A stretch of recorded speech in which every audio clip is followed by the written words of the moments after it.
This controller has a lot of potential, but the D-pad is just horrible. And the reason why is because it doesn't have a pivot on it. So today we're gonna get that fixed.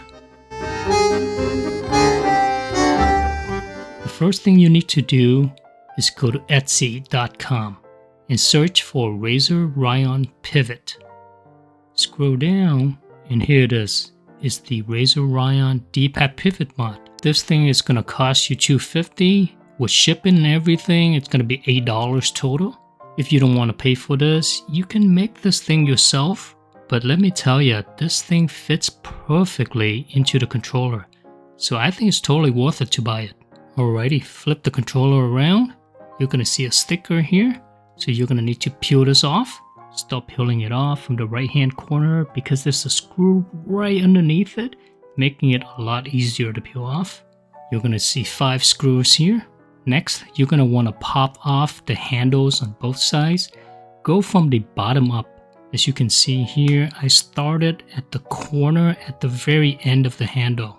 And it'll just pop right up. You may need to get something that's metal so that it's strong enough to pop this thing off. Now do that on the other side as well. And then on each of the handles, there are going to be 3 more screws. In total, you're going to have 11 screws on the back of the controller. You're going to need a Phillips screwdriver here. It's going to be 2.5 with that little plus sign. After taking all of the 11 screws off, you can just pop off the back of the controller. You're going to see the board here with 4 more screws. For these, you're going to need the 1.5 screw bits. Once you get the 4 screws off, take out the top piece where the shoulder buttons are. And let's put that aside for now. Alrighty, then lift up the board from the bottom up. On the right hand side, you're going to see a green housing where the D-pad lives. Right in the middle, there's a big old empty circle.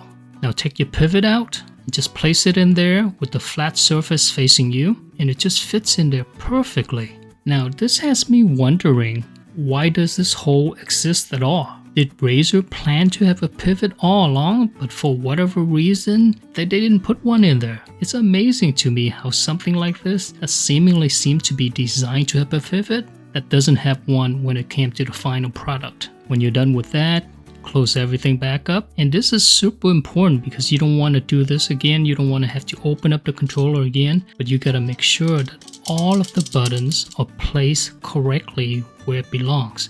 If anything is misplaced, any switches are off, you're going to have to reopen the controller to fix them. Now place the board back where it belongs. Don't forget to put the shoulder buttons piece back on. This thing will slide right into the cable. Once everything's in order, then you can screw the controller back up. Use your 1.5 screwdriver. If everything's good, snap the back of the controller back. Now use your 2.5 screwdriver and screw back the 11 screws on the back of the controller. We get 5 underneath the sticker and 3 on each side of the handles. Alrighty, now snap back the handles, and again this will go straight down. If you did it right, you're gonna hear a click and it's gonna line up perfectly.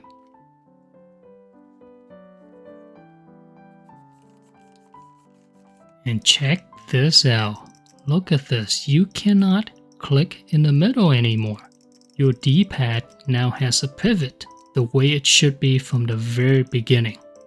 And let me tell you, I've been using this controller again with the pivot mod, and it's night and day in terms of the performance. It's crazy that such a small detail, such as a pivot, makes a huge difference in terms of the accuracy of the D-pad.